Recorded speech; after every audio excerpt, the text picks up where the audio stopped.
Hi, everyone. I just want to test the lag and see how bad it is. Let me know when you guys can hear me.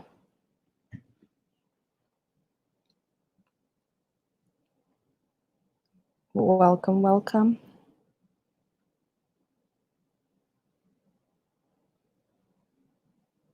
Perfect. So, welcome. Tonight we are going to be going over August, and there is a lot of stuff to go through. And my memory sucks, so I can't remember if I said this now or while I was talking to myself a couple of minutes before. But it might be a little louder here tonight because I'm not at home. I'm at my sister's house. So bear with me. And first and foremost, I would like to thank the mods for being here tonight and for putting up with me. I've been trying to get this done for a while now. It's just been kind of busy and crazy. And another announcement that I would like to make is, let me see here. We have launched some merchandise. So you can show your support. We have 2 designs. We have the Leave AD Alone design, and then we have the unicorn design. So check it out, guys. I put the link in the description, so if you guys want to check it out, feel free to do that. All right, enough of that. Yeah, I cannot wait till I get mine. I'm telling you.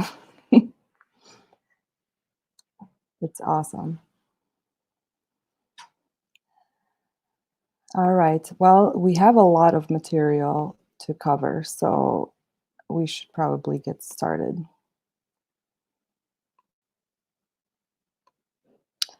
Let me just make sure. Okay, good.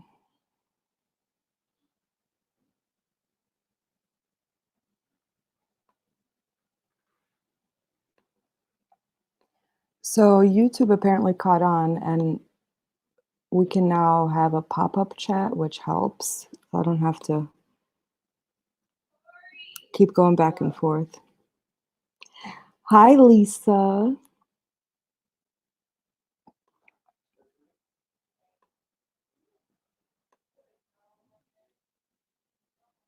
Why is it? Hold on. Let me try something. I'm trying to make it as visible as possible. Oh, perfect. This looks like full screen. All right.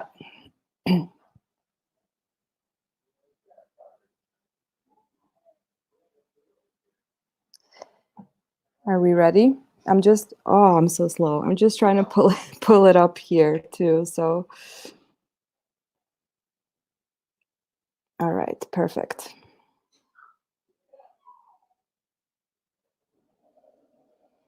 Hi, Melanie. All right. So, like I said, we're going to be covering August, and there's a lot of information here, and I'm sure that I've probably skipped over some and forgot some, and am going to skip through some, but there will be a couple of really important points for us to remember. Let me just grab my notebook too, so I can keep track as well. And I didn't do all of August. I did, I think it was August 18th or 19th, something like that. Because remember, the clock stopped when he confessed. So after this timeline series, I'm going to be doing a whole thing on the Vivint stuff and the router stuff. because we never really covered that in depth. It was just a little clip that I talked about on AD's live, but I want to cover it in depth. That way we all can kind of put our heads together. And then after Vivint, the next thing that I'm going to be covering is the investigation. So like a timeline, but of the investigation. And that way we can get a better understanding of exactly who did what, what investigation, which then will lead us up to the trial, quote unquote. But here we go. So August 1st is when Chris made it to North Carolina. So if you remember from our last video, we talked a lot about Empeñada and her manipulative ways. So this is Chris's first day gone. And this is in Scribble's book. So the first night he was there, he was at Shanann's parents' house, and that's when he said that he gave Shanann the oxy. And he says, I thought it would cause her to have a miscarriage. I had looked up on the internet and read about it, and 80 milligrams of oxycodone should have caused her to lose the baby. And this is false. This is not true at all. 80 milligrams of oxycodone. I mean, first of all, miscarriages due to opiates are rare. And if you were looking to, cause a miscarriage, opiates would not be the first place to go to. Oh crap, I feel like I'm missing out. I'm missing out on chat, so I'm like trying to pay attention to too many things. So now Chris is gone. This is Empeñada's phone records. Okay, so it's Wednesday, right? And she's at work, but all day she's going nuts, calling, "Leave Jim alone." Okay, all day. Look at that. Even at work, she's talking to him. All day. And then finally, and Chris is at the beach by this time, but finally at 9:11, Chris calls her and they talk for an hour and 8 minutes. But remember, in the last couple of days leading up to the first, they were talking much more, obviously, and she would call Jim. So here, she called Jim twice on the 27th, twice on the 28th, and so on and so forth. But, you know, now all of a sudden, she's going nuts.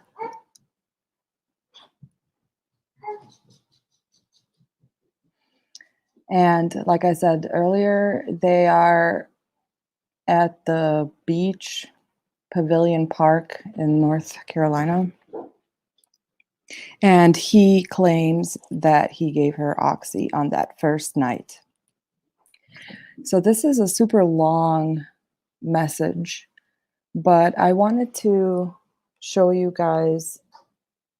I don't even know how to do this. I don't know what happens.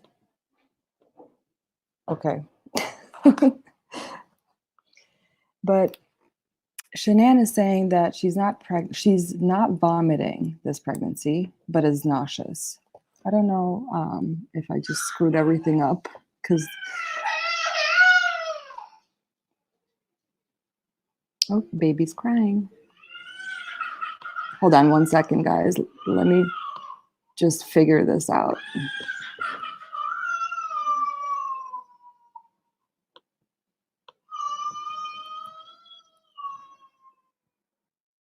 I know, of all the times.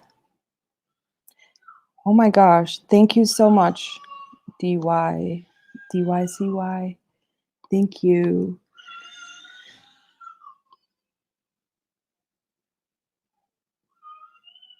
All right, well, I'm going to be in chat now until this crap figures itself out. I'm not happy with this, but of course I would screw it up. Every time we do one of these, something has to happen. But anyways, so, ugh, this is frustrating.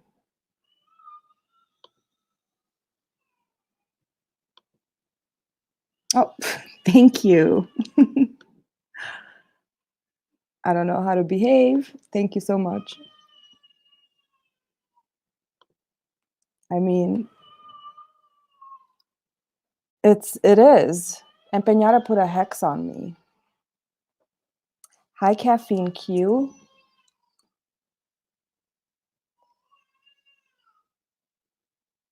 Yes, DYCY. Thank you so much.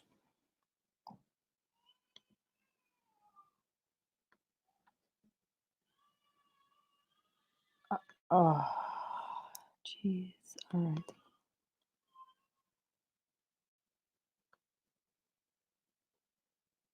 Is it buffering for everyone?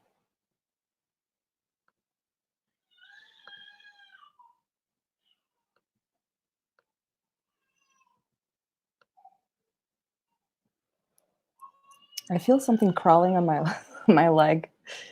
That's not a good thing. All right. We're back in action. So, let's see here.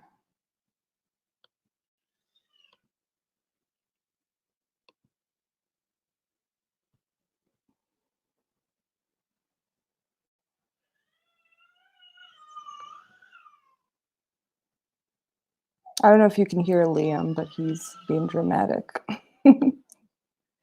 All right, so I wanted to talk about the Oxy. And so he said that he gave it to her on the very first night when he got there. So that was the 31st, right? So I wrote this blog post a while ago, and here I talked about oxycodone or Oxycontin. It's unclear which one. And his phone also showed that he searched for 80 milligrams of oxycodone, but there's no date on it. So we don't know when exactly he did that search. So I'll just read. His intention, according to Chris, was to introduce a miscarriage and essentially kill his unborn child. Before we get carried away with the shock factor of his admission, let's take a closer look at Oxy. So they're both opioids used to treat severe pain, a Schedule 1 drug with a high potential for abuse. And it's a derivative of poppy, it's high in potency, blah, blah, blah. So different types of opiates, they cross the blood-brain barrier with ease. So you typically feel it instantly. I mean, if it's administered via intravenously, obviously, or the skin or smoking it. So basically, it's in the same class as heroin. And yeah, so obviously they're dangerous. So some of the common effects and immediate effects of opioid use is shallow breathing, constipation, which leads, or constricted muscles, basically, which leads to constipation. And Shanann says that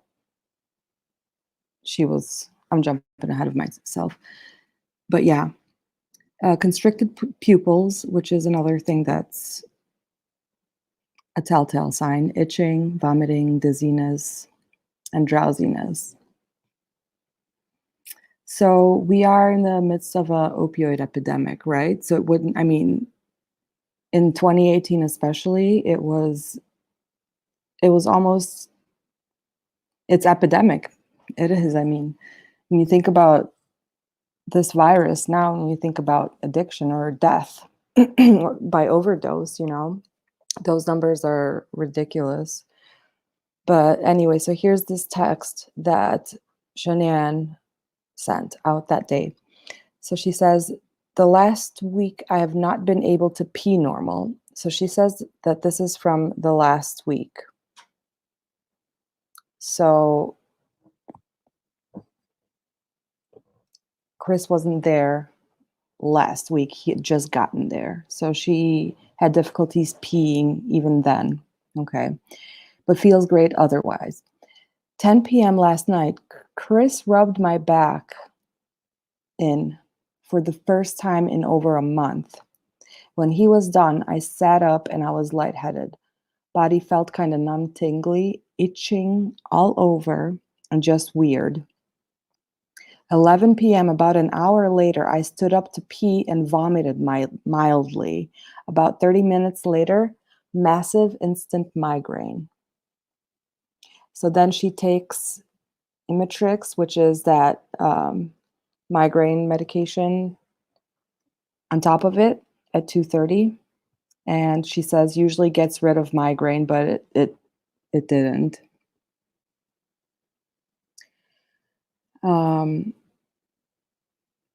Lightheaded, shaky, blurry vision, and exhausted. And she sends this picture. So clearly, not a lot, all of the symptoms of opiate use, even the pupils. But then, to be fair, in most of her pictures, her pupils are pretty constricted. So either it's, from the lighting, obviously, or she just has naturally smaller pupils, I guess. But here, I mean, you can barely tell. But yeah, I mean, every single effect, right? So she doesn't know what's happening to her body, right? Because this is a text where she asks her friend, or her friend asked her to go to the ER, and she said, no, I can't, I'm out of network. So respiratory depression or shallow breathing is ultimately what an overdose is. So when someone overdoses on opiates, what ultimately ends up killing them is the slow breathing, the shallow breathing, and then eventually there's not enough oxygen. So basically, you kind of just suffocate to death, which is sad. But yeah, so that's overdose.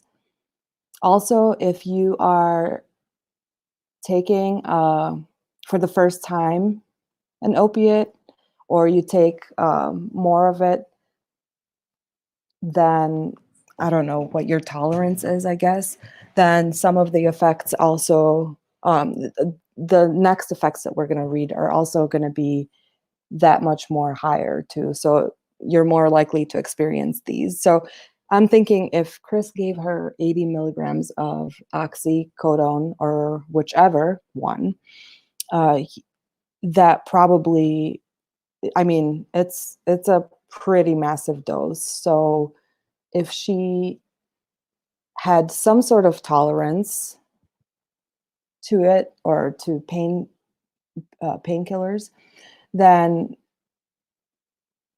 maybe it wouldn't have killed her. But at this point, we don't know that. We just don't know that information. So based on these symptoms, I would say that, I mean, she checks every box, right? So I would think that she definitely had opiates in her system at this point. So I don't know. So here we go. She says, constipated, and also with your muscles constricting, it also makes it more difficult to urinate as well. So she's saying she hasn't been peeing, and she's also constipated, her pupils, and she's saying that her body's itching all over.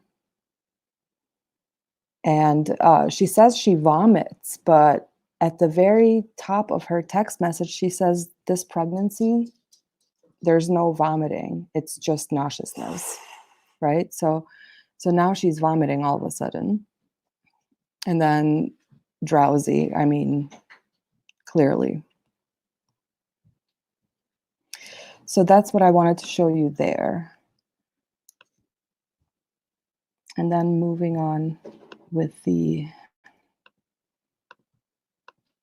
geez, I spent way too much time on this slide. Here we go.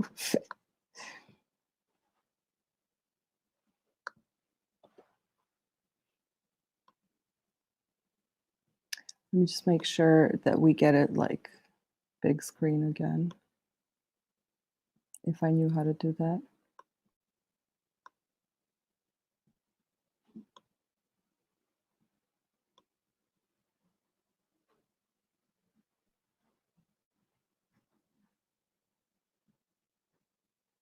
All right.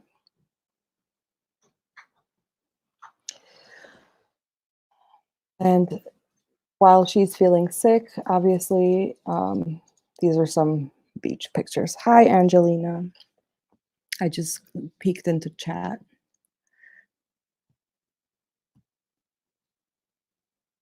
We'll get there. We'll get there, guys. All right, August 2nd. Not much really happening here, but Shanann is telling her friend, I think Chris is hangry. Why? He's been so closed off, only focused on his food. Kissed me once since he's been there. That was at the airport. I kissed him, no grabbing my ass, hug or anything. I just want to cry. So she's complaining here. And this is the second day, okay? So he said to her, to Shanann, that nothing is wrong. But remember, Empeñada already made out a plan for him because she told him that he's going to fix his marriage on this trip, right?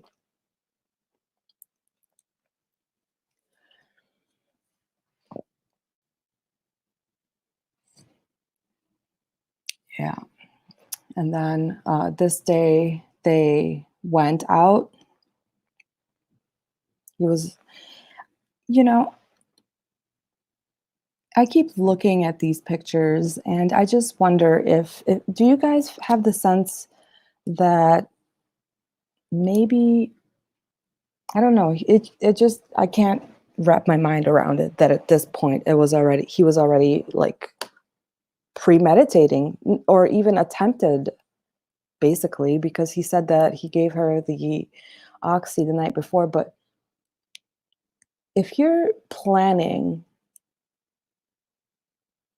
to annihilate your family, I just don't see, I mean, I don't know. He doesn't strike me, even though in the interviews with Shanann's family, they said that he seemed a little off.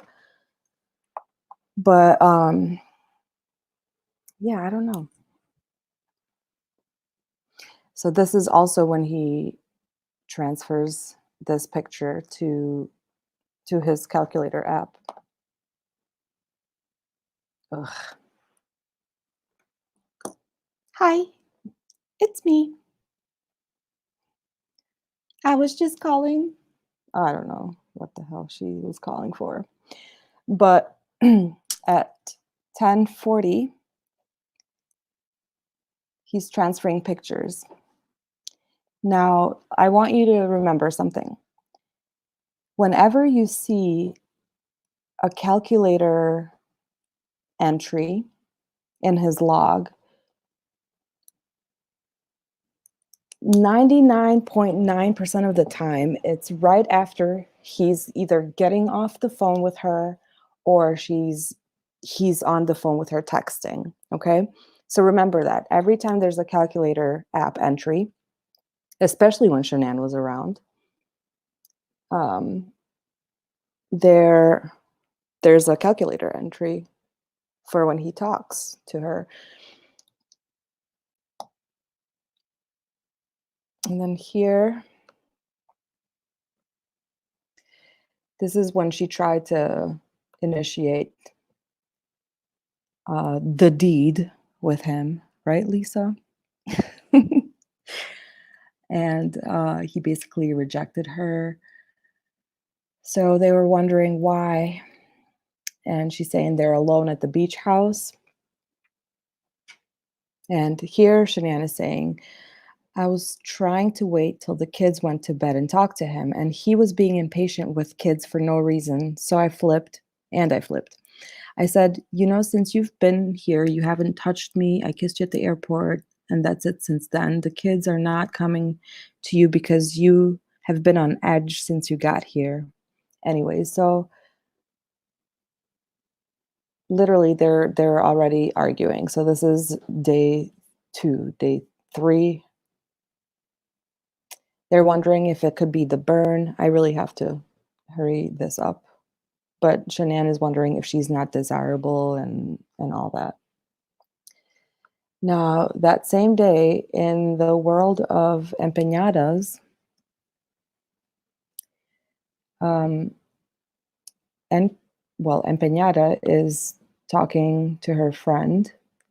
Her calls went from like a lot to not that many per day since he left.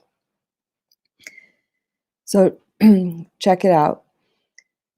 At 9:07, she calls and they talk for 14 minutes, which is surprising because usually their talks are longer.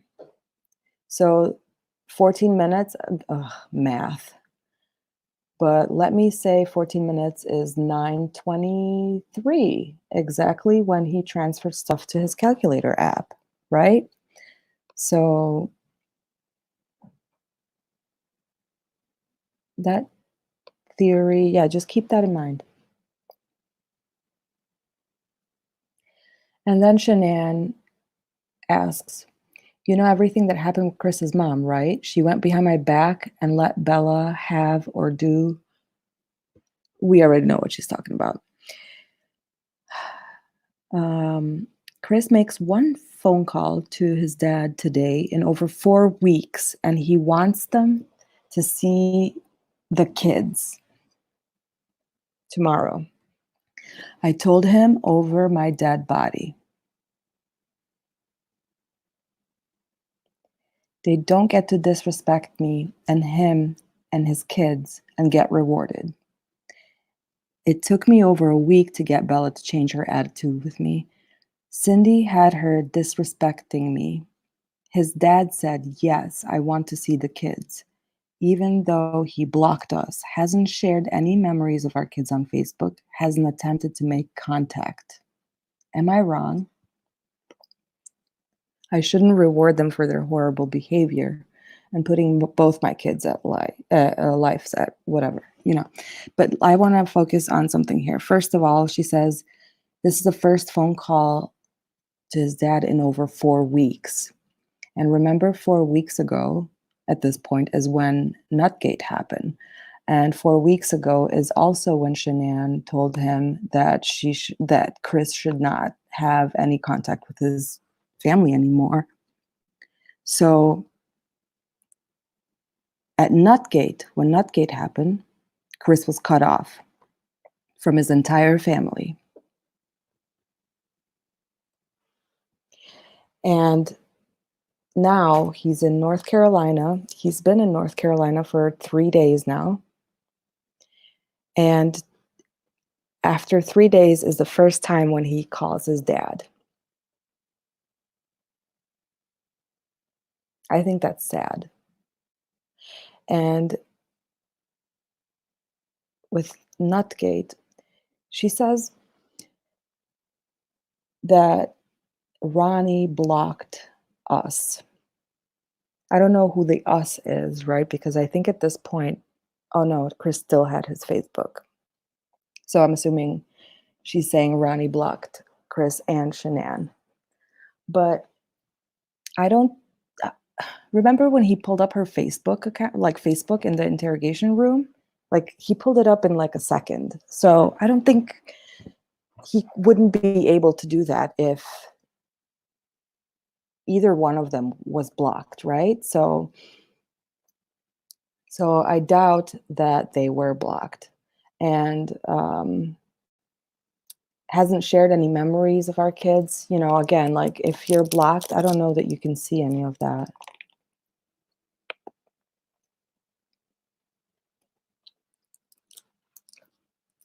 So that's what I wanted to. And this is a friend. She's very nice, by the way, and she's trying to give her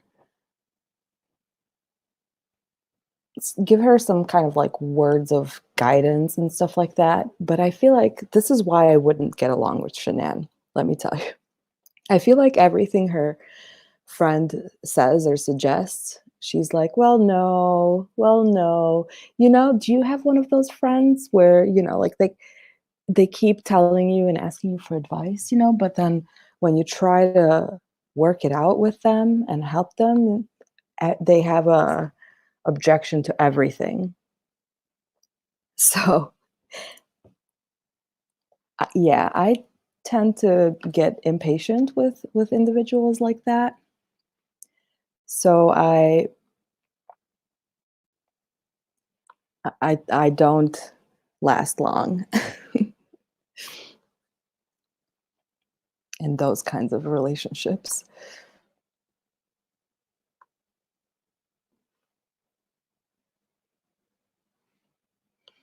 So here we go. It's not cool. They didn't show up for her birth. So now she's saying they didn't show up for Cece's birthday either, which we already knew.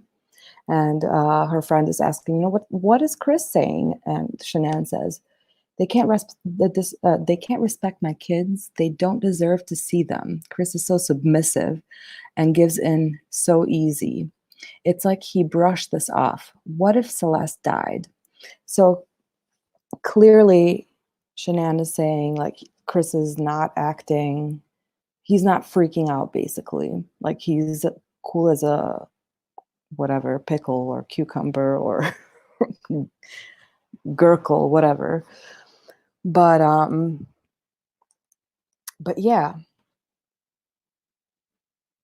and then she's going on 30 minutes to a hospital. Like I think that's, it's been over a month and I don't know, let me not comment, but I just feel like it's dramatic. And even her friend is like, if he's putting the decision on you, just say no. And she's like, dad still wants to see the kids even though he blocked us. And oh, I did, but I want to make sure I'm not being oversensitive. Bella is old enough to understand when people are, yeah. So let's keep it moving because there's way too much. So all day, she's been basically saying that all day, literally. This is from like noon to like 10 p.m. So that all this day on the third is them arguing and talking.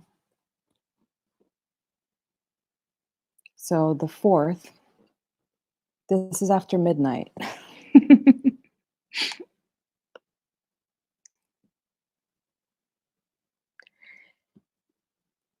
Oh, I'm checking in on chat right now. Oh, damn, Lisa. Hi, Emmanuel. Yeah, you can join. If you would like to join the Facebook group, please, please, please answer all questions. We are serious when we say that we do not accept people who do not answer all questions. It's just, what do you call it? It's a way to vet for people who follow the rules versus people who don't. Because you see, if you read the questions and take the time to answer, it's more likely that you will know how to follow some basic rules. But if you're not, if you just click and that's it, you don't care, you don't even read it, it's more than likely that you are a little bit more on the impulsive side. So just an FYI.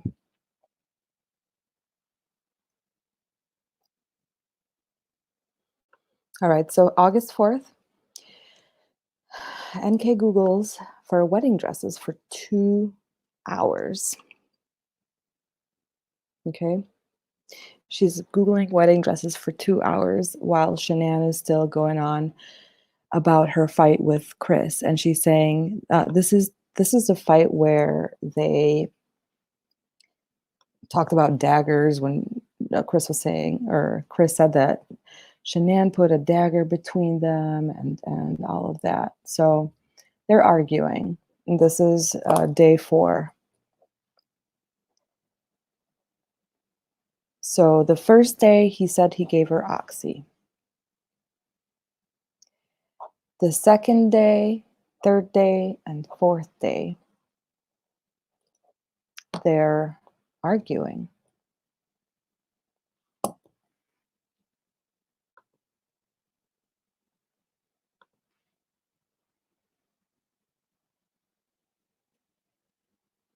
So clearly it was ridiculously wrong.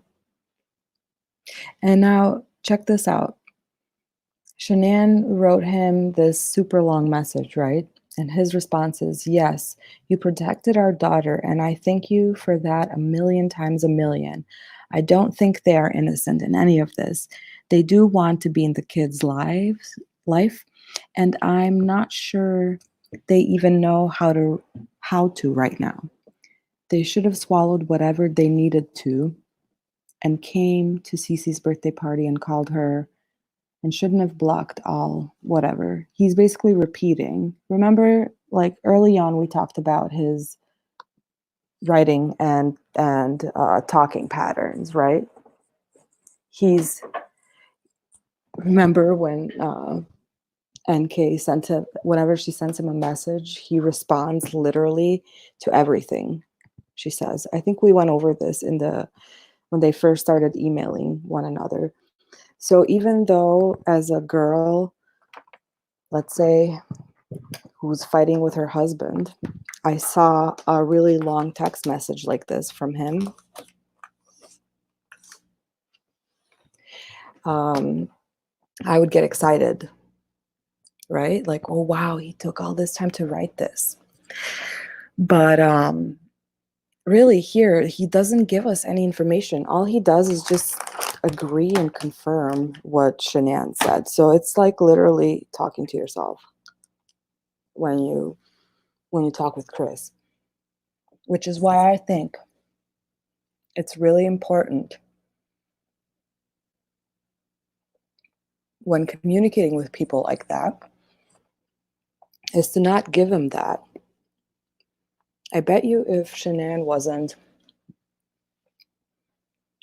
as like detail oriented in her arguments and whatever in life, that they wouldn't have lasted too long. Because throughout their relationship, if you think about it, if there was ever an issue between Chris and Shanann, Shanann was not shy to point it out, right? Chris told us that at one point his friend, who's also a female, texted him early on in their relationship, and Shanann got furious and they argued and she kicked him out. And so he's like, well, I guess I just can't have female friends, and oh well, that's it. So he moved on and never had that problem again. So an argument between them is going to literally tell him how to act, what to do, what not to do. But if Shanann was giving him the silent treatment, he wouldn't know. It would just be, yeah, it would take more effort. That was a long rant. So Shanann goes on.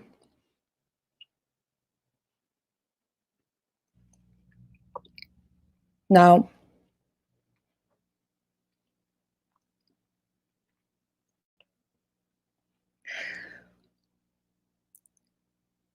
$2:00, Kessinger is Googling their Facebook accounts. Meanwhile, Shanann is going nuts.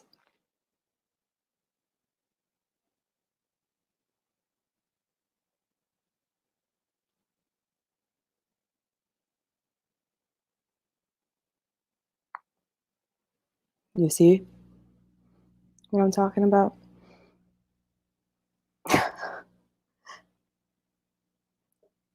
She's calling her skincare person, talking to her dad, talking to her friend, and dreaming of a wedding.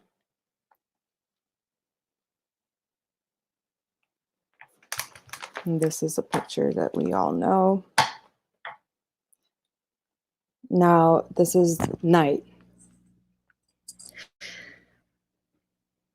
She's talking to leave Jim alone. And while she's on the call with Jim, CW calls. She jumps on the line with him and talks to him 42 minutes and then calls Jim right back. What do you suppose she told him in that quick phone call? The wedding date?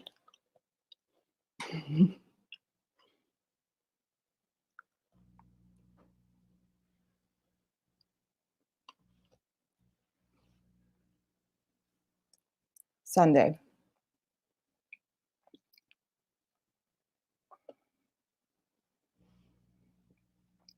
They drove three hours somewhere. So I'm assuming this is when Chris went to see his grandma.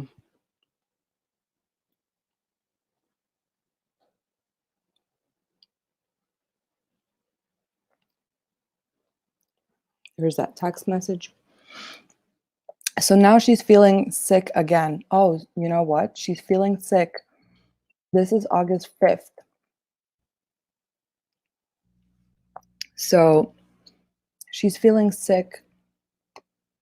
Basically, yeah, since he came.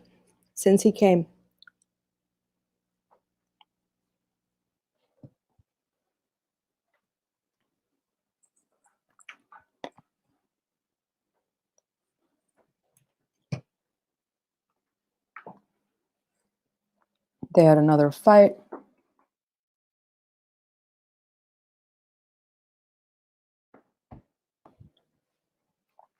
Okay, now, this is the night before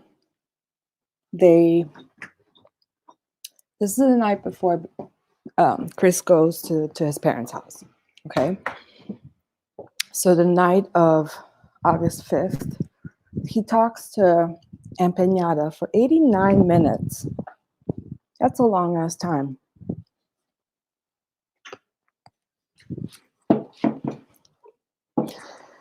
So he's, God knows what they're talking about for that long.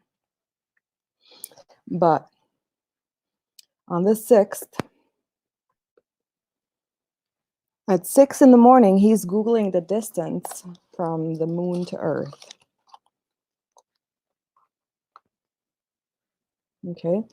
Okay, just a warning, here comes my lighter noise. So yes, I smoke.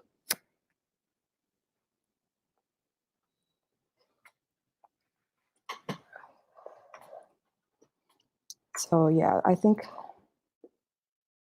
it's the important part. So here we go. So Shanann obviously agreed that Chris go see his parents, but without the girls. And so he did. So in the morning, I guess, they went to see his grandma with the kids, and then Shanann left, and Chris was probably picked up by someone.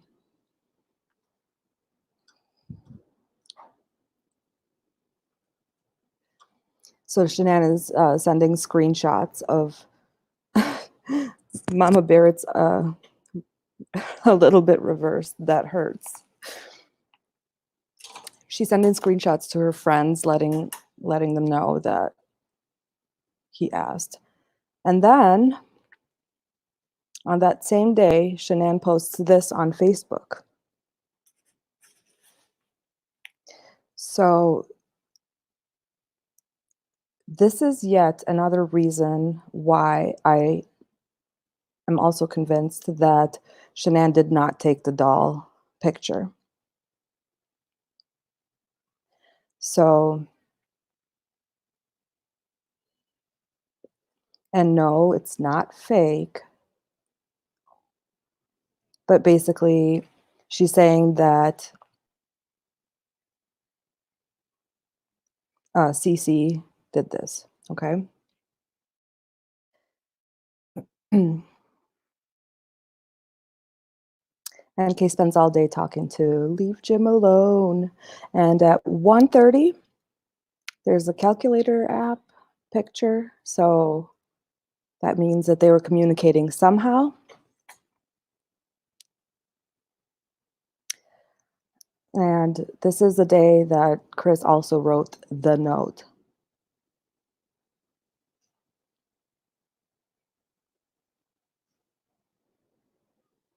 Now, what's the deal with this note? So let's see. To whom it may concern, if anyone gets this letter, I would never do anything to hurt myself or my children or my wife. If anything happens to me, please investigate my wife.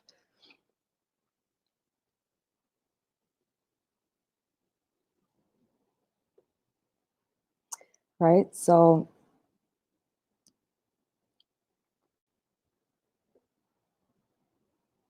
he's kind of like covering two grounds.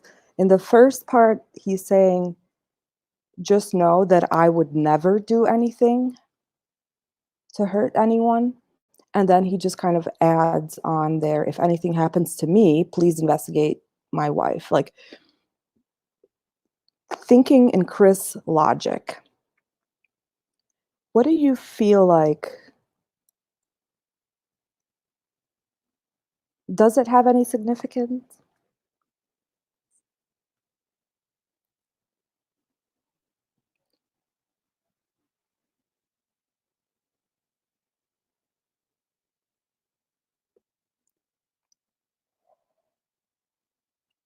Yeah, I don't know because I mean if the first part he says if anyone gets this, I would never do anything to hurt my kids, my wife, or himself.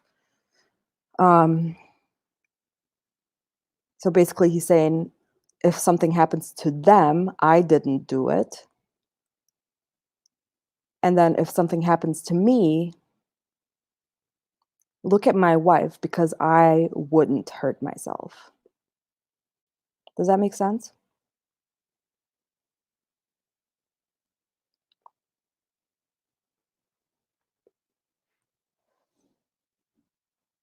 So I think in Chris logic, basically what this says is if something happens to my wife and my kids, I didn't do it. But if something happens to me, my wife did it. So basically, he's saying my wife is capable of hurting me and herself and the kids. I don't think the date is added. I think this is a legitimate note. It's his handwriting, and I think that the way he writes the dates is also consistent from when we look at his when we look at his note, or I mean his cards for his empanada. Yeah, I don't know what people are saying out there. I haven't heard too much about it, but just my opinion, yeah, it's I don't think it's a false letter or fake letter.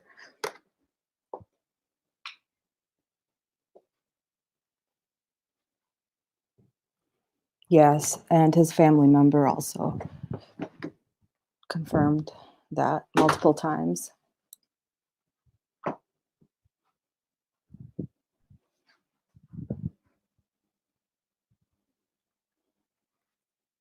Yes, Brittany, I agree. So he knew something was going to happen, obviously. So is he trying an alibi, or is he trying to shift the blame, or is he predicting something? Was he thinking like, well, if we have that conversation tonight, and this night actually he also told his parents that Shanann and him are separating. There's some debate around whether or not he also told them about Nikki. Um, I don't know whether or not he did, but so he told his parents we're separating. He's been fighting with Shanann ever since he got to North Carolina, and he's about fed up with it, probably. She's fed up with it for sure. And now he's at his parents' house and basically breaking her rules. So this is like Chris exerting his dominance, or whatever you want to call it. So I think, he's at his parents' house. They're probably talking about Nutgate, because it's kind of the reason why their entire relationship is in crumbles, basically. So um, they're talking about Nutgate. His family is probably expressing their, I don't know, dislike with Shanann, and how Nutgate went down, and all of that stuff. And so Chris tells him, hey, we're separating. We've been fighting since we got here, and that's it.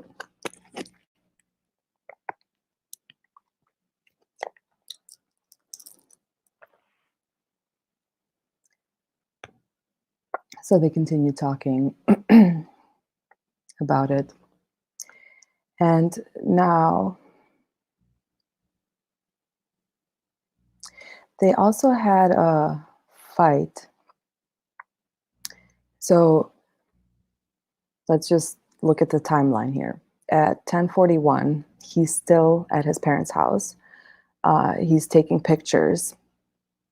And did I say 10? I meant 8:41. At 9:39, she's already saying, I was trying to get you to hug me. And they argued again.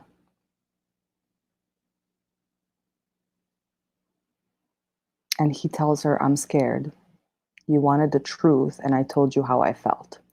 So right after his parents' house, he gets the courage to tell her that he doesn't want the baby. This is when he tells her. On the same day, he wrote the note. Who wrote the note? Does anyone watch Jersey Shore? God, I know it's trashy, but that was my guilty pleasure back in the day. So when I say who wrote the note, you guys should already know.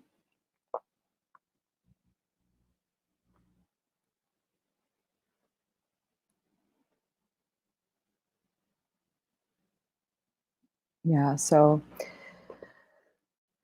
he writes Shanann. He says he doesn't know where his head is, but he will fix it. And at 10:30, he jumps on the phone with what's her face, while Shanann continues to yell at him, basically, for not texting him back, for not talking to him or her. So yeah, the next day they're on their way home. So they're flying home, and at 11 at night they're at home.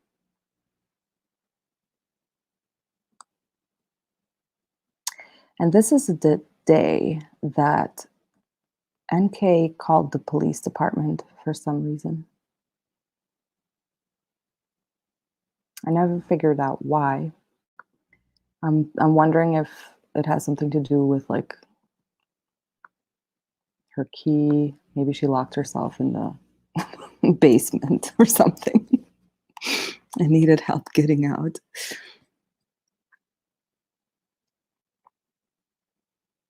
The fly from hell. And notice how she's wearing his shirt too, which is kind of trashy AF. Is Purple Raindrops leaving?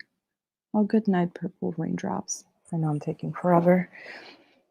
We're not even like to the good part yet. So next day, Watts returns to work. Shanann, this is a photo from when they first came back.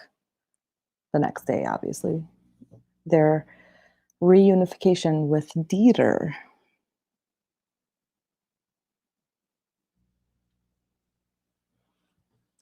And I don't know if you guys saw a Midnight Meteorologist's video about something hanging from here.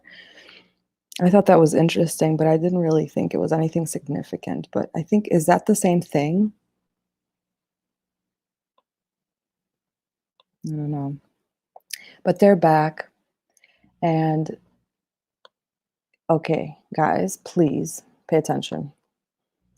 Their first day back, their very first day back, Chris goes to her house for the first time with Shanann there, like during the day too, and spends like 3 hours at her house.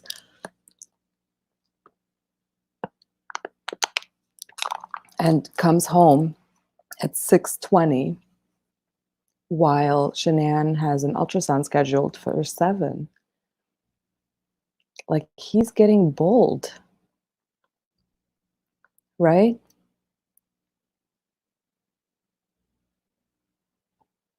All of a sudden, he's like, hey, I want to go over to eat some empanadas. I'll see you later.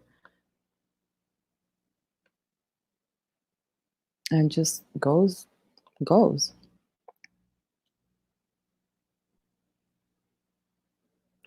No caffeine cue. The appointment that he was late for, that was in June because of the tornadoes.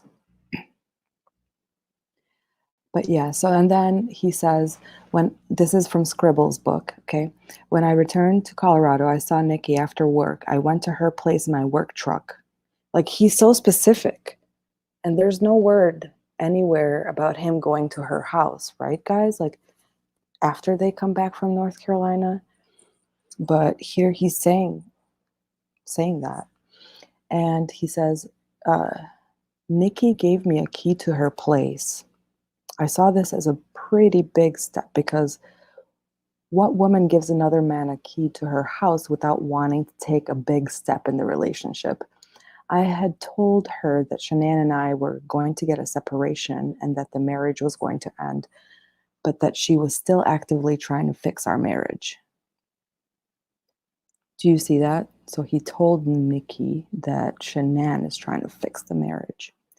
I think this was the day I realized I had to do something, because I couldn't have my family and her at the same time. In other words, in Chris's words, I need to translate for all of them. In Chris's words, he's repeating. He's saying,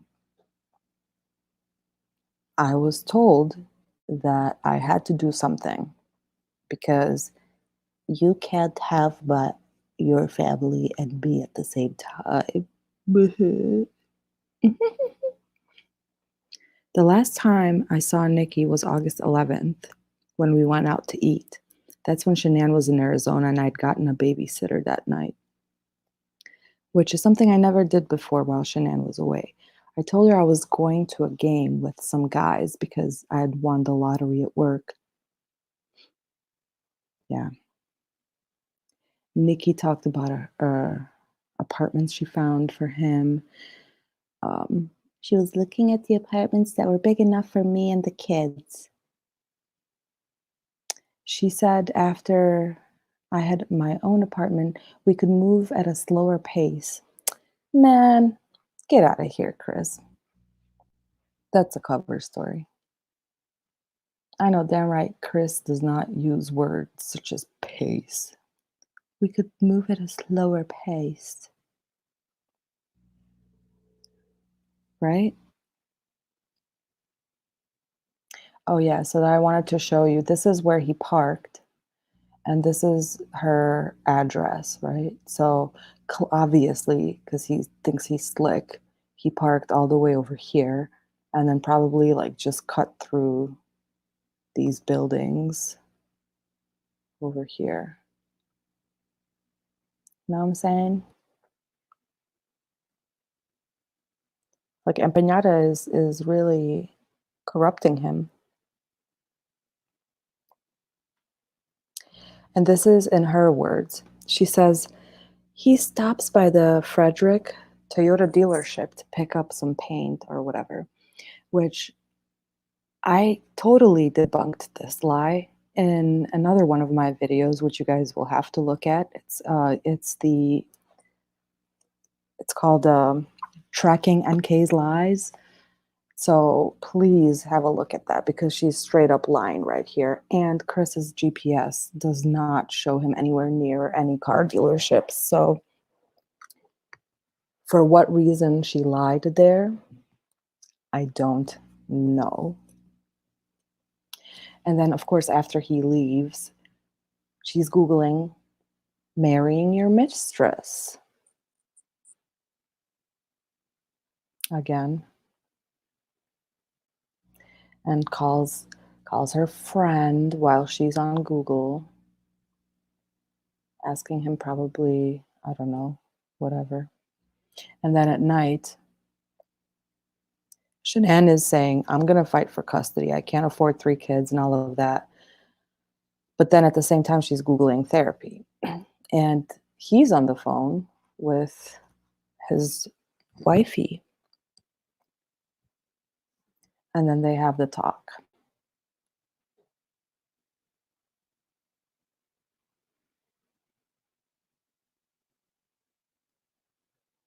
She's saying that he did go to the ultrasound, but didn't want to hold her hand. And then this is about the gender reveal when they're saying that she called it off, basically. And now the 9th. The discovery is actually wrong. It says that Watts took the day off and that Shanann left, but that's not the case at all. So on this day, he did go to work, as you can see by his GPS, and Shanann was at home with the girls. This is when Shanann Googled or sent the image of the ultrasound and then also the doll picture, which again, this is from Shanann's Facebook post. This is from Discovery. And then this video is another one that I made that you have to look at to understand that the picture was taken by Shanann's phone, not by Watt's phone. So yeah, this is also wrong.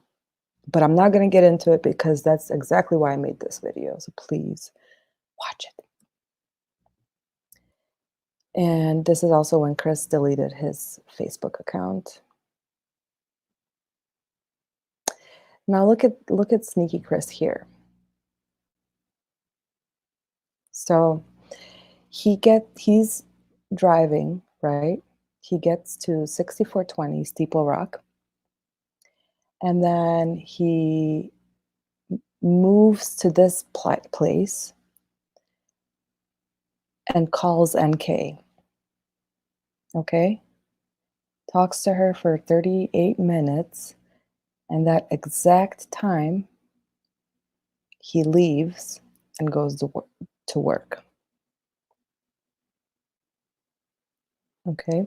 So he came to get the mail, drove to this clubhouse, called NK, sat there for 38 minutes, almost 40 minutes, and then he came home.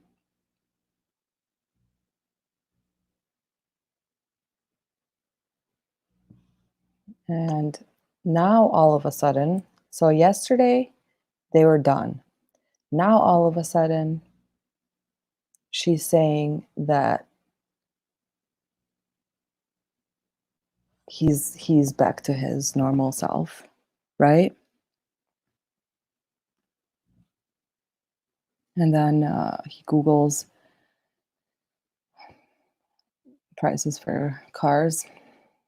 And then they talk about moving to Brighton and the best talk yet. They come up with Nico's name.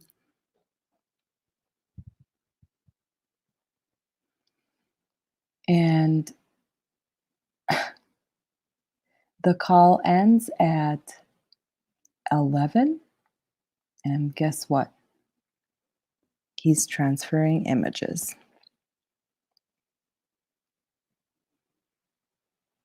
So now Shanann leaves. And now Shanann also, or Chris also takes the day off from work. Now, remember this text message. She says she forgot her balance and her bathing suit. And balance are pills made by Lavelle for whatever reason. But she's saying that she forgot those and that she forgot her bathing suit.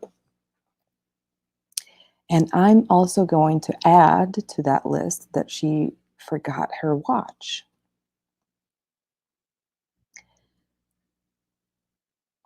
This is a day when Chris is meeting Troy McCoy for the Fire Stick. And they met at the Safeway parking lot. Chris was parked next to the orange Mustang. And Shanann is in Arizona at this point and posting happy anniversary for Chris. While Chris is Googling comedy shows and bars. And Shanann's, this is when she is looking at Groupons for Aspen. And at 11, almost 11, he transfers a picture of the sand dunes, whatever. 11:10, he gets home.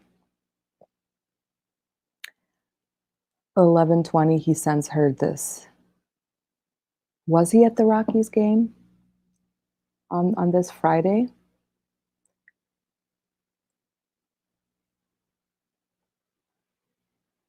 Because he came home at, where were the girls?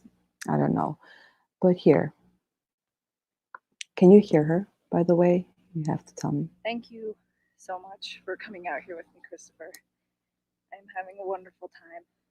You mean a lot to me, and I'm glad that you're having a blast. I am so out of breath. Ooh.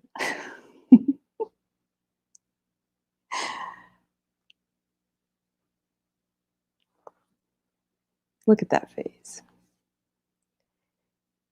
You're so damn sexy.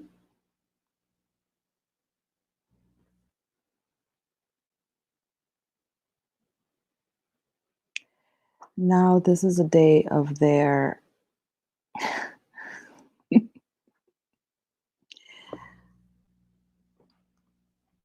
date. So, quarter or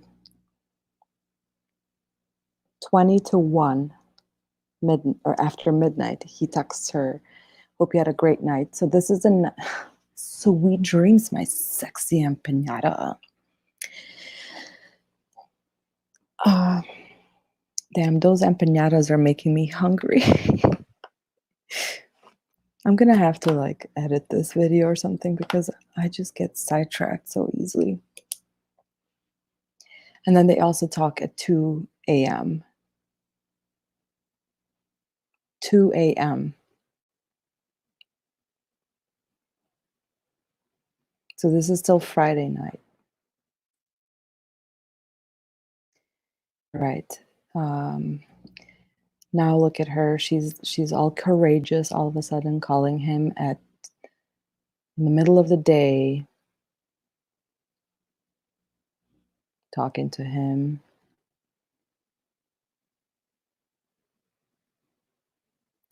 This is a day that she also gets some money from her mama, and Chris is getting a babysitter, and he's going out on his date. And I also, this is getting way too long, you guys, because I have a long ass story about the lazy dog as well.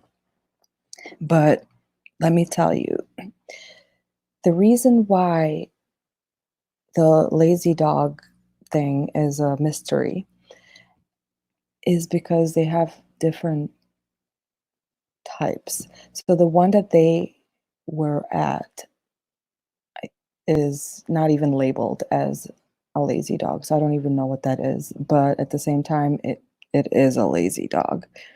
So you have the lazy dog restaurant and bar, and then you have the sports bar and grill.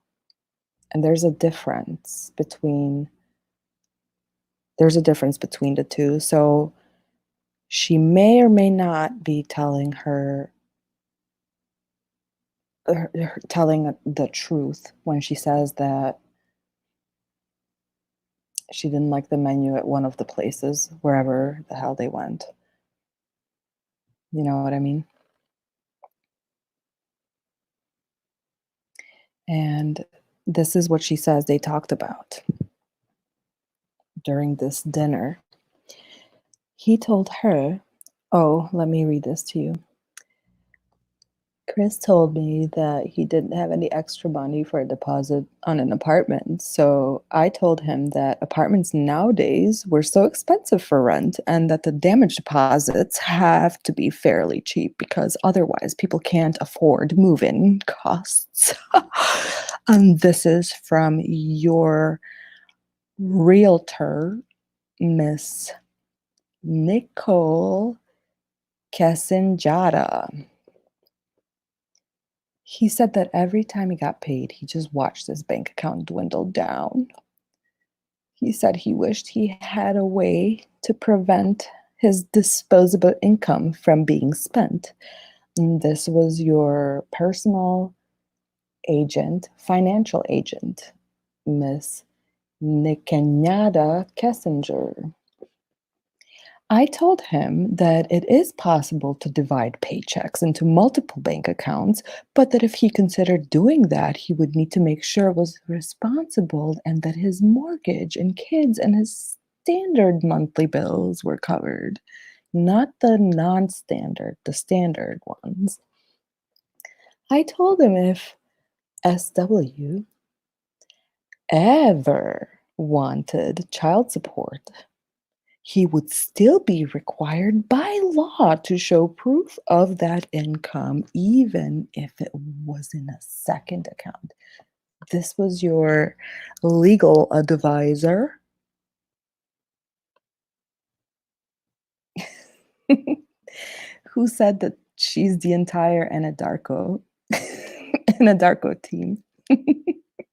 She's actually everybody. She's a one-man show. Okay. I suggested that if he decided to do that, perhaps just contribute a small amount that wouldn't impact his current living situation. Girl, go home. But that it was his discretion. Can you imagine this slimy, grimy, cracker cheese sliding woman sitting on a date with a married man who got a babysitter to watch his two kids while his pregnant wife is out on a business trip, that she's sitting there cushioning his bank account? Hmm? And telling him how to deal with his disposable income.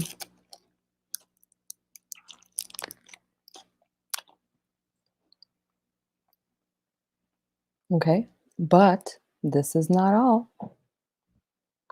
There's more.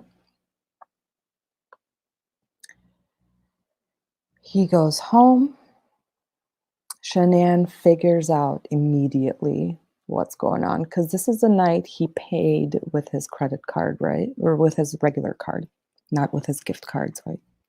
So she gets home from her dinner date, has a quickie with her mister, and as soon as he walks out the door, this woman is Googling this, right?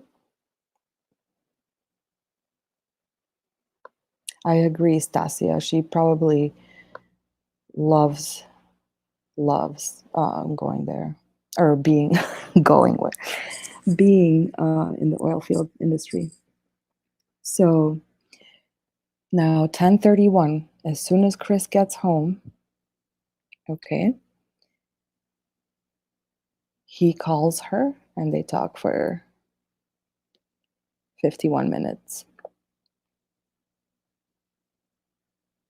What are they talking about? And let me give a shout out to Nate because on Saturday his camera went off at 11:43 and at 11:20.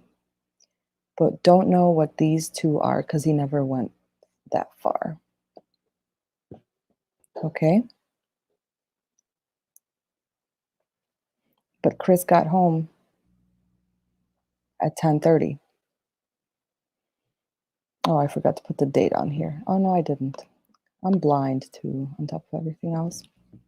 All right, so this is that day. So I put a star here because this, Shanann is telling her friend that the next week, the next weekend, sorry, she's going away with Chris. So she already looked up the resort, everything is set to go. And Nicole Atkinson also confirmed that too, that she was, or someone was supposed to watch the kids. Anyways. And then at 8:46, she calls him. Empeñada calls him.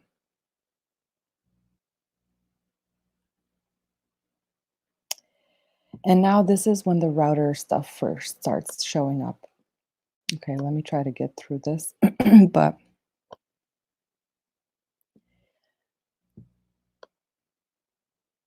this is also the day when Shanann is saying she's feeling sick in Arizona. But they're apparently cordial. They're not fighting. And the reason why I said that I think she left her watch is because her watch went off at 10:20 while she was in Arizona. Okay. So remember that. This is when Chris is Googling the volcano.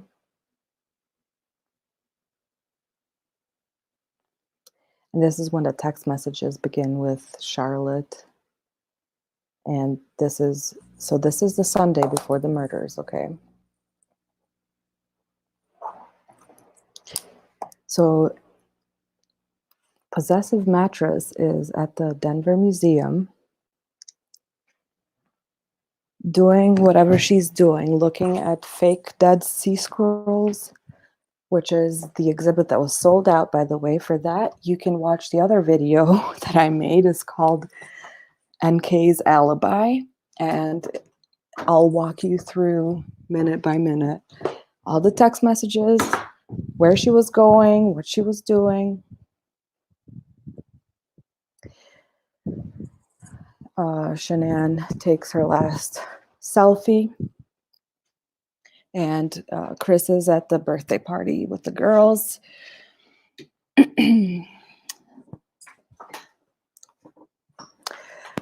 uh, possessive mattress is complaining about Chris's kids in her very own way. Because as you can see, like she says, he's all about his kids. He takes care of his kids, and that's a good thing, I think. And then she says, I just feel like I will always be second place. Like he's been there, done that. It's early though. We will see. He's very kind to me though. So this is the day of the murders, I should say. And yes, that was my lighter.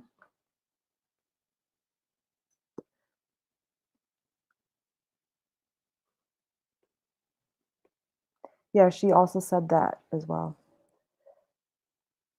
Yeah, here we go. The fire stick.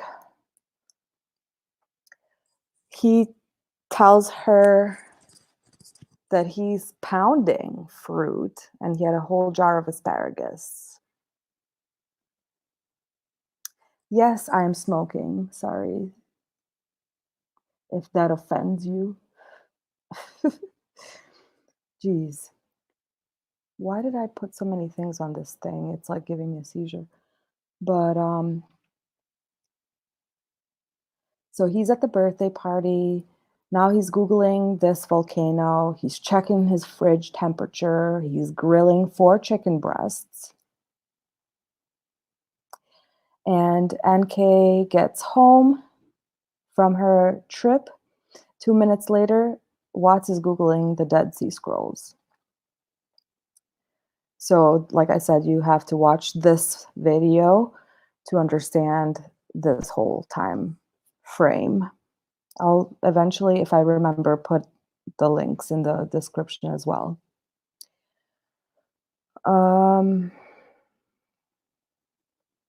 Again, Shanann is like, hello. He's not responding to her, or just not as engaging.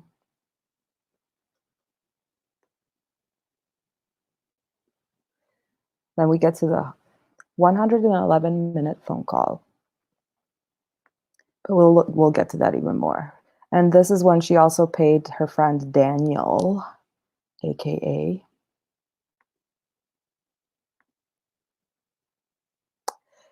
Okie dokie.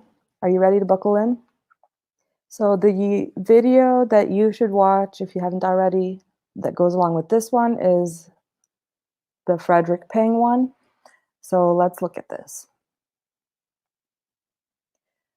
They start the call at 9:28, right? This is all his stuff that's going on and off.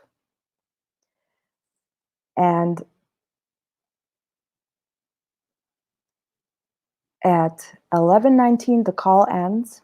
11:20, damn it, 11:20, Chris's phone connects to his home internet. And Nate's camera goes off at 11:25. His camera is triggered by headlights. Do you see these headlights here? That's what triggered Nate's camera.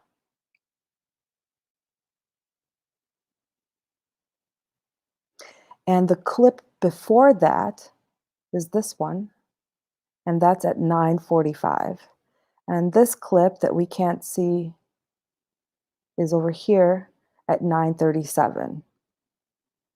Okay, so the 11:25 p.m. was triggered by some sort of headlights, conveniently right around the time when the 111-minute phone call ends. Do you guys understand that? I don't care what people say. This woman needs to be questioned. We need answers to things like this. Like, this is circumstantial evidence. And people keep saying, like, yeah, but they would have never let her go. They investigated her. They did this, they did that. Once we get into the once we get into my series on the investigation, the actual investigation, and all of the court proceedings, I am telling you, like, I broke it down and I will tell you exactly how many times she was questioned, how often she was talked to, just over text message or otherwise, emails. I will show you exactly at the times that she spoke with investigators what actual evidence they had in their possession. And we'll see whether or not that corresponds with her being thoroughly investigated.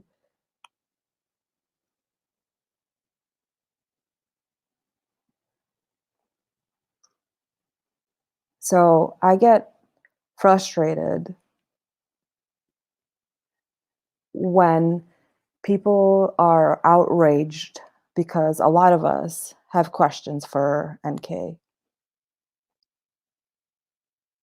I'm not trying to say anything. I actually don't believe that she could herself commit murder of anyone. I'm not saying that by any means, but she's hiding something.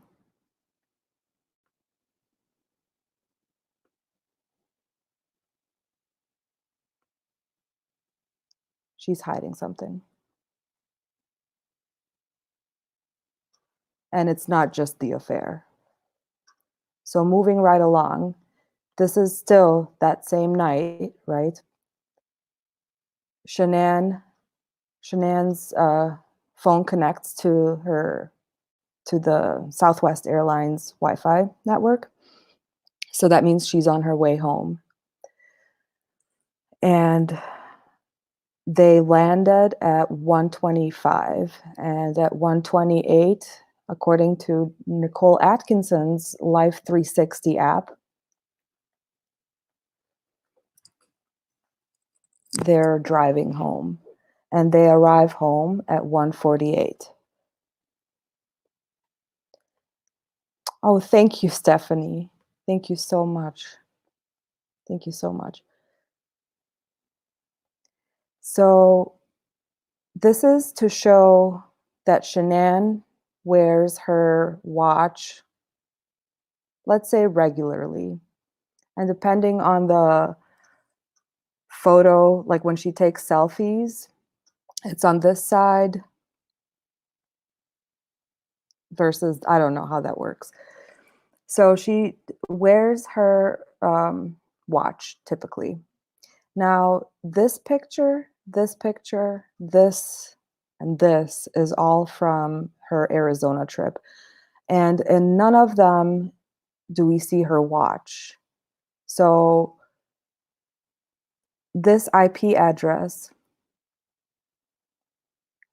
I think, is her watch because it's an Apple product when I looked up the MAC address. If you look up the first six characters, um, which right here is 70700D, that tells you that it's an Apple product. Okay, so I already had the IP addresses for Chris's watch, for Shanann's iPad, and for their Apple TV. So I was able to remove all of those and label them. Now, this is the Apple product that wasn't labeled. And so it could have either been Shanann's watch or Chris's work phone. Now, Chris has his work phone on him at all times, right? So it would have been on there a lot more than just these 1, 2, 3, 4, 5 times. Because his watch and his phone are constantly going off. But this only shows up. So his work phone is not connected to his home router. his Wi-Fi internet, I should say. So the reason why I put that there is because Shanann's watch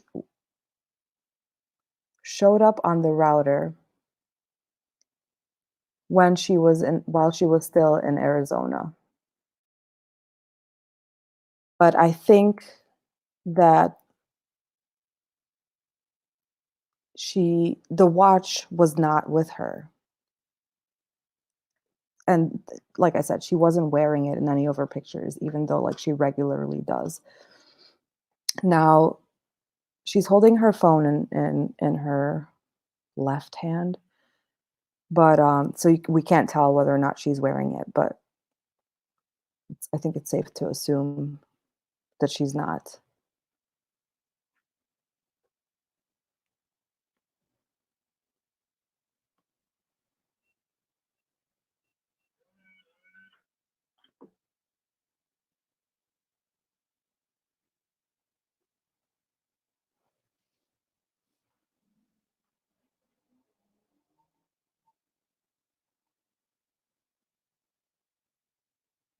And then these are the steps taken.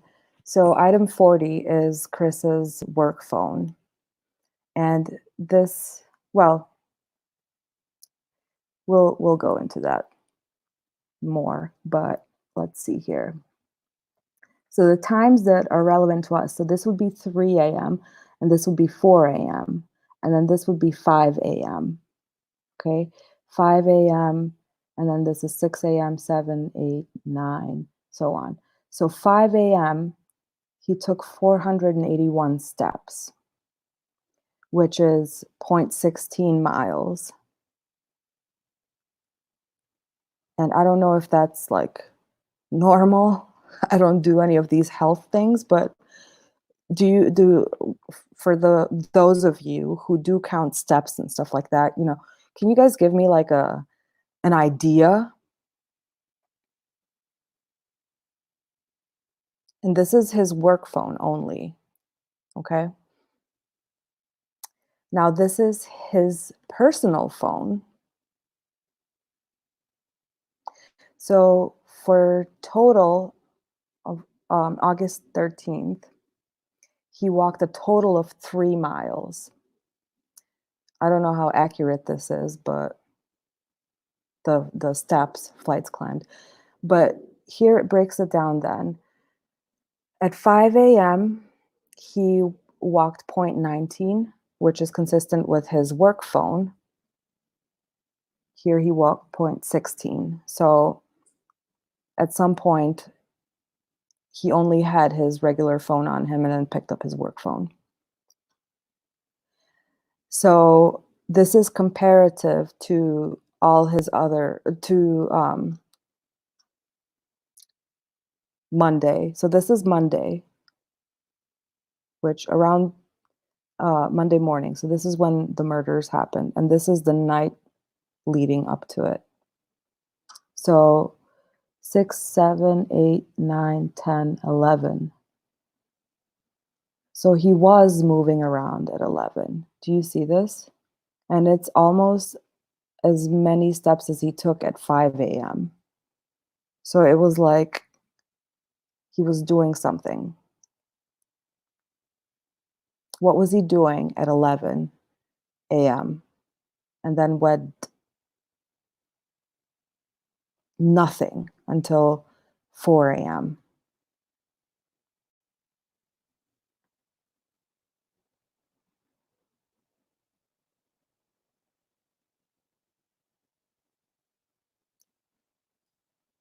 I'm reading the comments.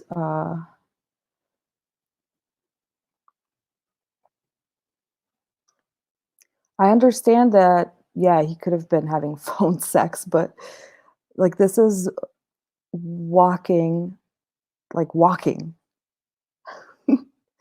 What the hell was he walking for on his, on his phone sex session?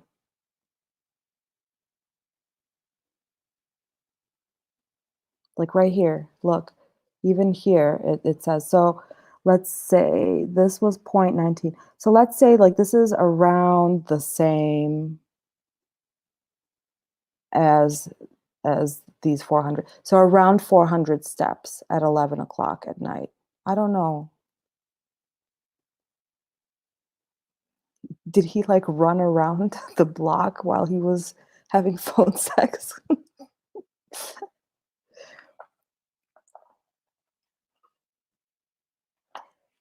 But that's what I'm saying. So at 11 o'clock in that hour, he's having 400 steps.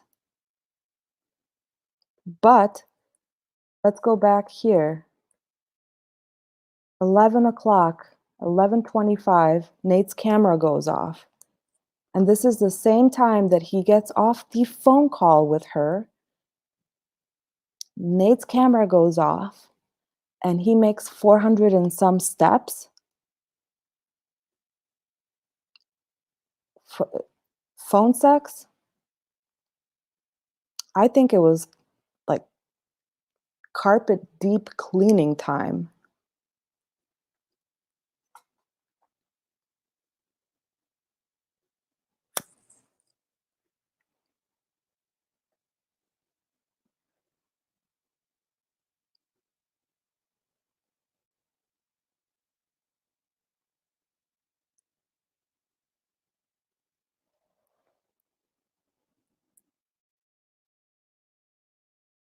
Moving on. At 2:18, the unspecified, whatever. Okay. And then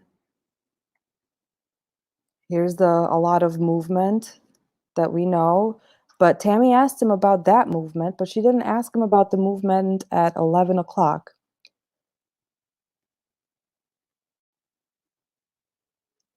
And here he is at the birthday party, and they were playing water balloons and all that stuff, right? So this is this. What kind of water balloons was he throwing at 11? So here's a 6, 7, 8 o'clock. He probably put the girls down to sleep and then chilled until Empanada called and went nuts.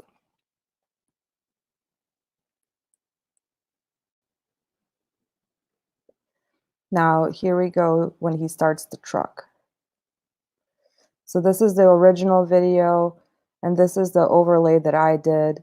So they're not synchronized perfectly, but here you will see the red car theory, which I don't know what color it is and I don't care, but you can see right here that it's coming from behind the bush, right? So not only do we have Nate's bush right here that's bothering us, but we also got Betty's bush in the way. Like, somebody please. Wow, Melanie, that's a lot.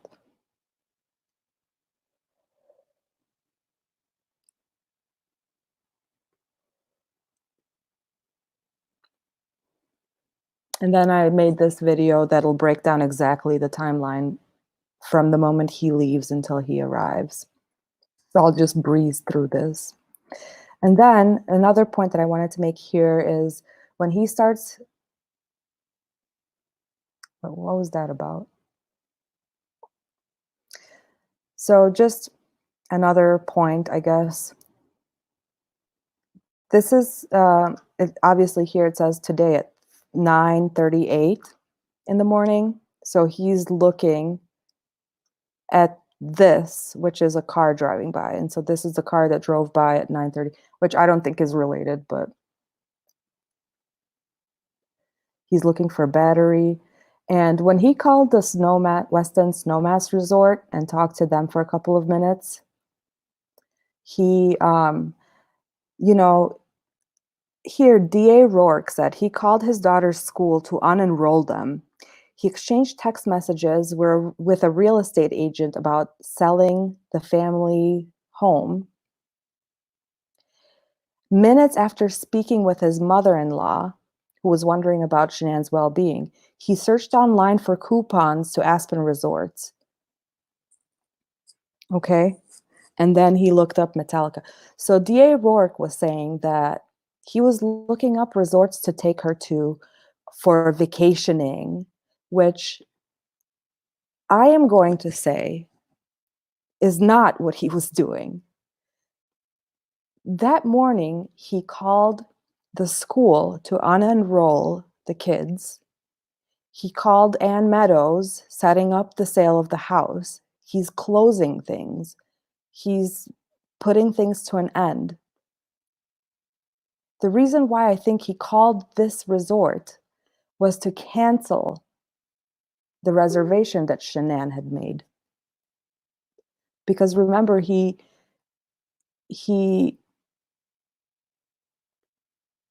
damn, I forgot I forgot what I was gonna say. Oh yeah, he thought that he would get away with it, right? Like he didn't think anything would happen, pretty sure. So he called to cancel is what I'm putting forth. He wasn't calling to and looking for an empeñada fest. He was calling to cancel. And he talked to West Inn for a couple of minutes. Let's see, 2 minutes, right? So you can't make a cancellation in 2 minutes. It would take much longer than that. So they probably told him, if you book this through coupon, you have to make the cancellation through them, right? So what does he do? Immediately after he talks to Sandy, he searches the internet for Groupon contact information so that he can give them a call and say, I would like to cancel whatever my wife arranged or whatever. Do you see what I mean?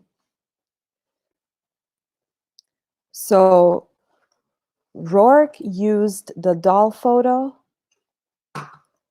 and him booking a resort as 2 points of premeditation, both of which are not true.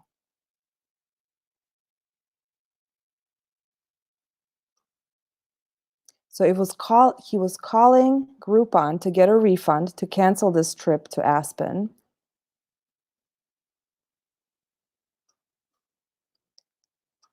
And Shanann took the doll picture, not Chris. And those are the 2 points of premeditation that Rourke was using, right? So if neither of his points are true, can he prove premeditation? Because this, my friends, is circumstantial.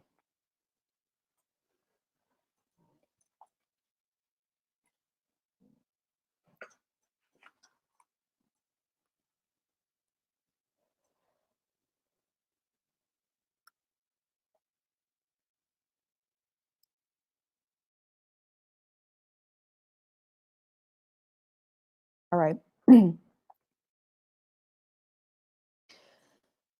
So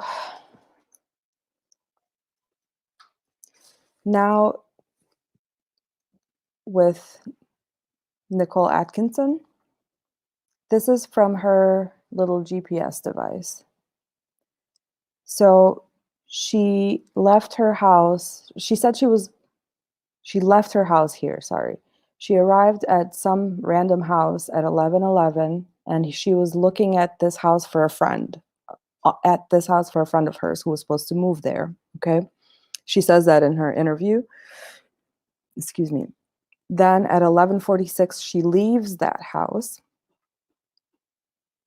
and she arrives, according to her GPS, at 12:20. But his Vivint catches her. So it could be that her car was on until 12:20 or the app or whatever, but his Vivint caught her at this time, and the first phone call happens right here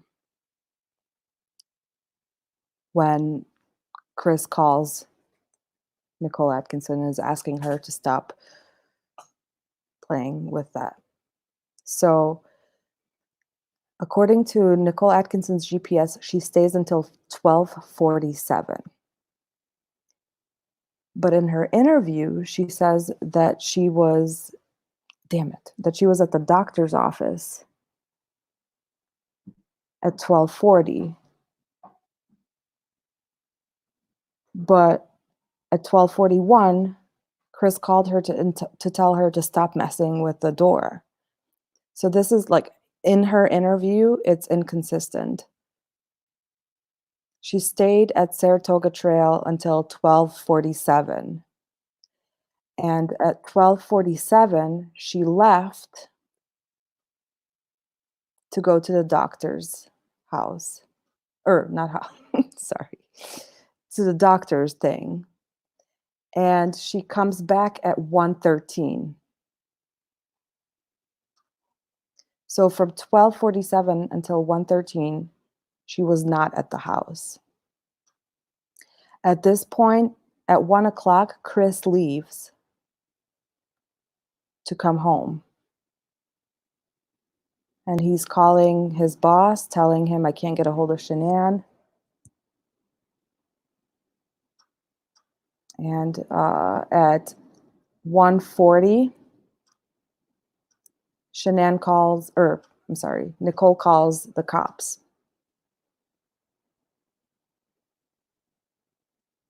They show up. Okay.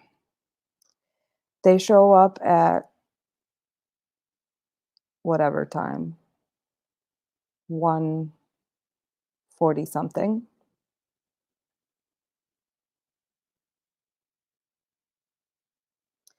So let's see here.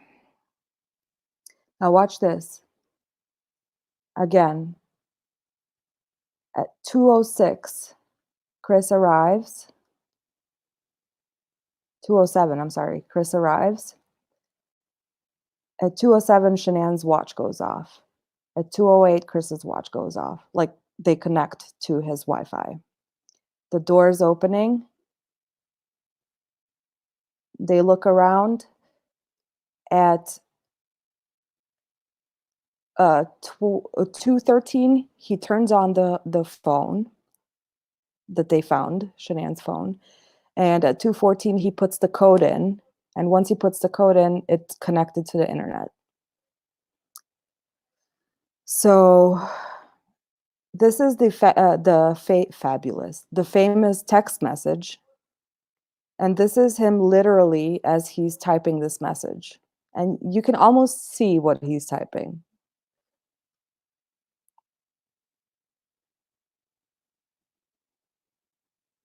There's no sound, but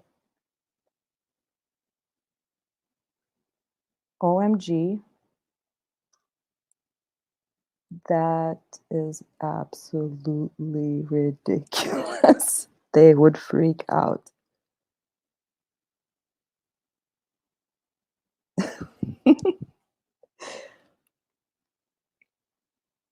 Right, Lisa? But I found it strange that all this talk with the shovels and the rakes and everything, this is what was in their backyard. This is when Coonrod was walking around the house.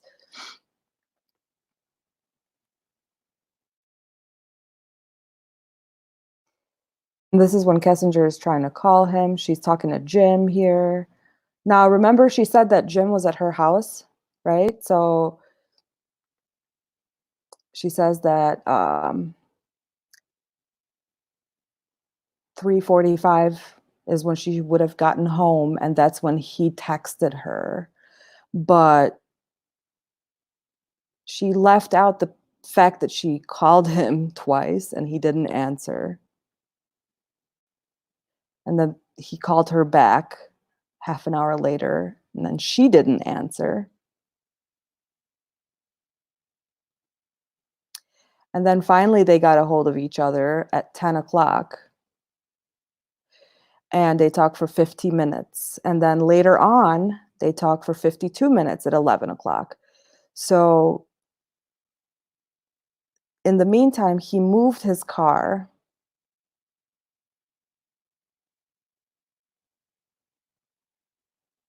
I don't know where the hell, I didn't look this up, but anyways. And then they go back at it at 11 o'clock. Now, these two phone calls are 102 minutes. And, I don't, it's not 111 minutes, but this is the 102-minute phone call that she doesn't know what the hell they talked about, according to her. And this is also apparently when she listened to the phone call with Frederick Police Department when Chris talked to the officer and was giving the description of the girls. So she conveniently doesn't mention that either. And according to Nicole, she says, I suggested the bank account idea again after he told me that he thought SW was gone for a night with a friend. Uh, what? So, uh, you know, your wife is at a friend's house for the night. So why don't you just go ahead and open another bank account, eh? And check if any money's missing from your account. Wink. God, this woman. Then she says, he informs me that his family's gone, asks me to call him when I have a chance. When I called, he said that the cops were at his house and that he would need to call me back. Where is that phone call, Nicole? Maybe it's this one. Here it is. At 5 o'clock. Okay, you're lucky. But by this point, she already had her stuff. Okay. I was unaware that his wife had missed a doctor's appointment or that the kids missed school or that her friend had tried to contact her and couldn't, or that he had tried to call her and didn't get it, or like, what the hell is she saying? Like, she wasn't aware any of those things? Stop lying, man, because you know damn right that, oh, just stop lying, girl. I asked him why the cops were there. Gee. He informed me that Nicole called them. He said that the media are arriving on a Monday. Was there media there on Monday? Yes, Stephanie, the doctor's is what, like 9 minutes away, something like that. But can someone please tell me, was the media there on the 13th? He asked her why she would call the cops and the media, that she wasn't very nice to him. Um, how did Nicole know? Like, what? Used to work with her mom? Like, she's gathering information on everybody.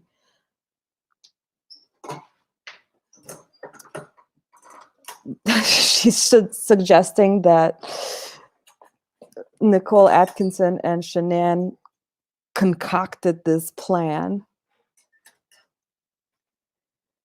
Oh my gosh. He's consulting with her whether or not he should talk to the media, and was uncomfortable with him asking me for my advice on the media. So then I asked him what his friends thought and what he should do about the media. Whatever. Что Okay. He says friends believe that he should, whatever.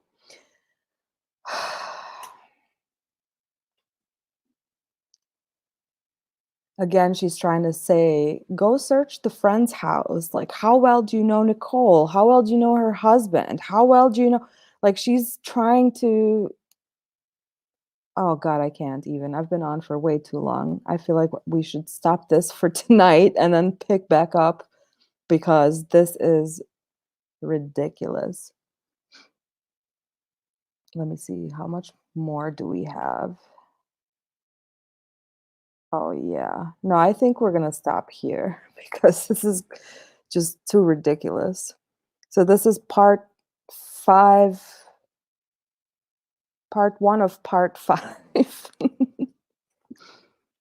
I'm checking into chat. Oh, Lisa, you're leaving? Good night, Lisa. Thank you for stopping in.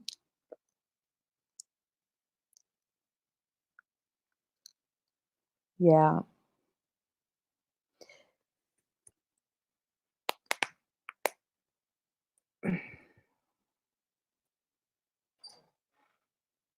I know, Maxine. Yeah, why didn't she tell him to get a lawyer if she's just so helpful with everything? You know what I'm saying?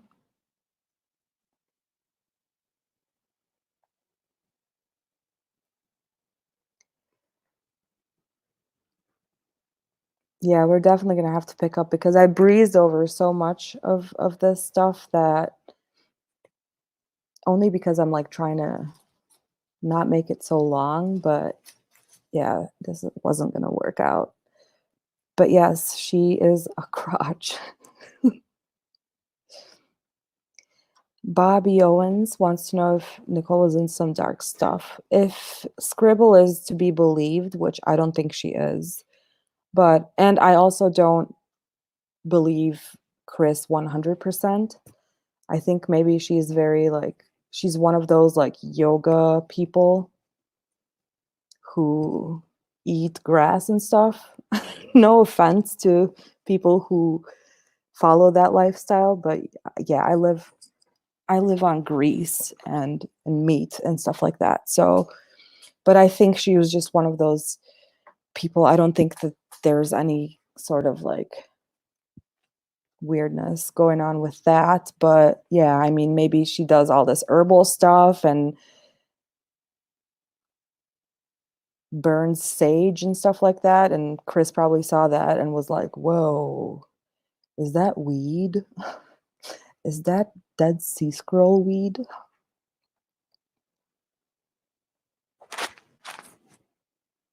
Scott Wilde, Sherilyn Cadle plagiarized someone else's book, and another YouTuber, her name is Kimberly. You should look her up. She's hilarious. She was doing a video and was reviewing the book and discovered that it was plagiarized. So she put a video out, and the actual author of the book was contacted. So that author took Scribble to court, and the book was, yeah, the book was pulled from the shelves.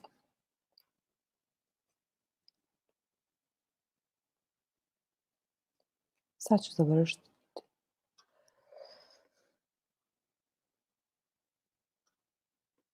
Yeah, but I mean, there is still a PDF version of the book available, and I'm sure there are, I mean, it's probably not hard to find. If you don't have the book, let me know. Oh, it's still on Amazon? Okay, yeah, because it was supposed to be gone eventually.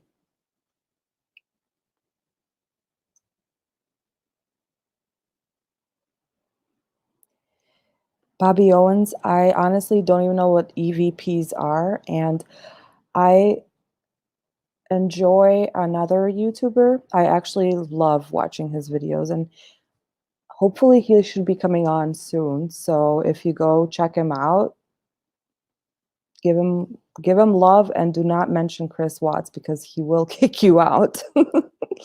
But I don't know if you guys watch Gray Hughes. I absolutely love the work that he does because he's very meticulous and very detailed. And he's also very funny and mean.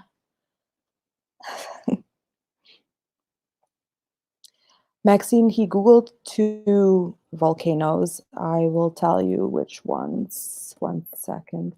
One was Mount Colima, Colima, and the other one was Parisutin, Paricutin, both in Mexico. Thank you, Stupot. I will be back now that this is done, and I just want to get to the investigation part. Like, I'll be back sooner. It won't take this long, especially since we are quarantined.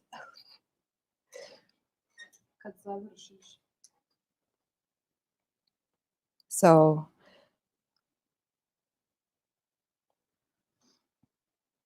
Kathy, yeah, with him, either you love him or you hate him, but I definitely enjoy him a lot. And his arrogance, I feel like, is part of his personality, and which he also makes fun of himself for that. Well, not really, but yeah. He does some great stuff though. He's really, really good with computer stuff. But anyways, so I will be back soon.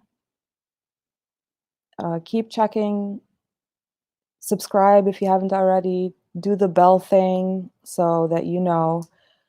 I typically announce it in our Facebook group like the same day, so but it won't be long. And thank you so, so much. Thank you to the mods. Thank you to everybody for watching. This took forever, but we're not done yet. Check out our shirts and all that stuff. All the links are in the description. And I will see you soon. Thank you so much. Good night.